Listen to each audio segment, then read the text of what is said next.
ఎం అనే డాక్టర్ దగ్గరికి పిలుచుకొని పోతారు. ఎం అనే డాక్టర్ దగ్గరికి పిలుచుకొని వెళ్తారు. పిలుచుకొని వెళ్ళేందుకు అతనికి ఏం చేస్తారంటే హాస్పిటల్కి వస్తారు కదా, అప్పుడు ఇతను బెంచ్ మీద కూర్చోబెట్టాడు. ఏం ఇట్లా అదే ఇట్లా బెంచ్ ఉంటుంది కదా, ఇట్లా పెడతారు. పెట్టిన తర్వాత అతనికి చలి ఎక్కువ వస్తుంది. చలి ఎక్కువ వచ్చానుకో, అయ్యో చలిగా ఉండాలి కొంచెం దుప్పటి కప్పండి అంటారు. దుప్పటి కప్ప అంటే అనుకో, సరే దుప్పటి కప్పే ముందు అతనికి ఒక ట్యాబ్లెట్ వేస్తారు, ఇంజక్షన్ ఒకటి వేస్తారు. ట్యాబ్లెట్ వేసి ఇంజక్షన్ వేస్తారు. కానీ అతనికి మళ్ళీ ఏమవుతాయంటే వామిటింగ్స్,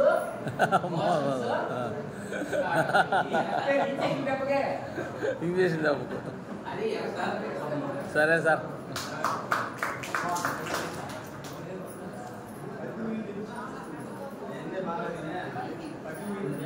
పత్తి మూడు చెప్పు సార్.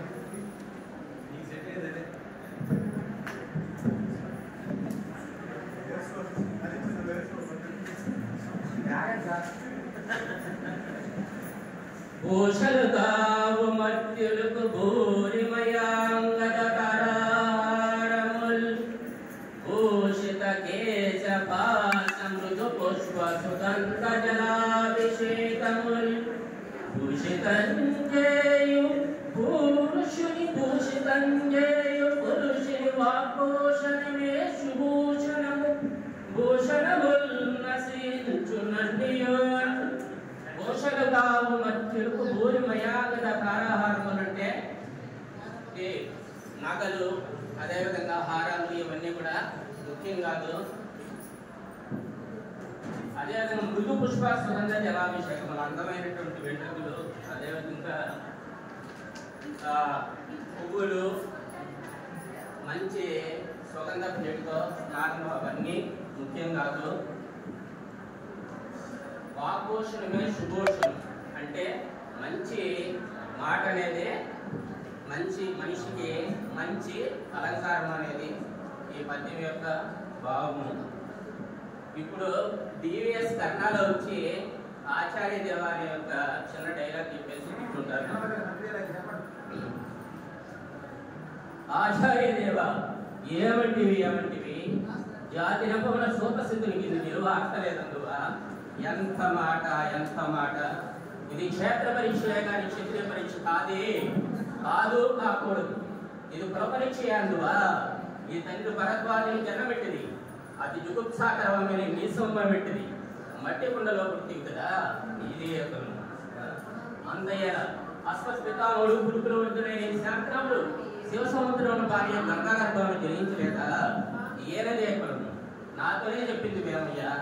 మా వంశానికి మూల పురుషుడైన వశిష్ఠుడు దేవవయసుకు ఓర్సిపోతున్నాక అక్కడ పంచమజాతి కటియోగ అరిగింది శక్తిని. ఆ శక్తి చండాలనందు పరాశుని, ఆ పరాశుడు పల్లిపట్టు మచ్చినందు మా తాత వ్యాసుని విధవరాడైన పితామహ హంబికకు మా తండ్రిని, పితామహ అంబాలికతో మా పెద్దతండ్రి పాండురాజును, మా ఇంటి దాసితో ధర్మ నిర్మాణుడిని ఎల్లవేళలా మీ చెక్కించుకోబట్టని ఈ విధులు కనలేదా.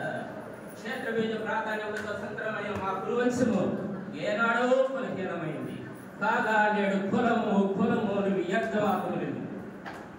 ఆయన సుయోధన నీవన్నట్టు మాటికి క్షేత్ర పరీక్ష. క్షేత్రమున్న వారి క్షత్రియులే, కానీ అందులో రాజ్యమున్న వారే రాజు. అట్లు రాజులే కురుక్షేత్ర పరీక్షలో పాల్గొన్నట్టు అర్జునుడు. ఓహో, రాచరిక ఆరాధన నిర్ణయించినది. అటులైన మా సామ్రాజ్యంలో శ్యామలమైన వెలుగున్న అంగరాజ్యం ఇప్పుడే ఇతను మోటాభిషక్తులుగా వస్తున్నాను. సోదరా దుశ్శాసన అనగ్ర నవరత కిరీటంలో వేగంగా వెలుగు. మామ కాంతార సార్వభౌమ నృత్య మణిమైన మండిత సువర్ణ సంభాషణ చెప్పుము. వన్య మాగలారా కటమహార ఇంద్రుచిన కైవారంగా ఇప్పుడు కళ్యాణ భట్టులారా మంగళ పూర్వారంలో సుస్వరంగా ప్రోగలేదు. పుణ్యాంగలారా ఈ రాధాసులకు బాలభాగమున కస్తూరి తిలకం తీర్చిదిద్ది బాధర్మ శుక్రుల ప్రదీపాన్ని సౌలభ్య సాధ్య కలుపుకట్టి వైద్యుల ప్రభావితం వాంఛించగా వీరగంధ విధరాజుడు నేడి సకల మహాజన సమశ్వమున పండిత్ పక్షత్ మధ్యమున సర్వదా సర్వ తరతరాలుగా శతక సహస్రగా ఈ కులకలం శాశ్వతంగా ప్రక్షాళంగా ఉంచదు. హితుడా అప్పటికి వీరమరేటోడుకు నీకు నా అంగరాజ్యమే కాదు, నా అర్థ సింహాసనార్థం నుంచి కూడా గౌరవించుతున్నాను.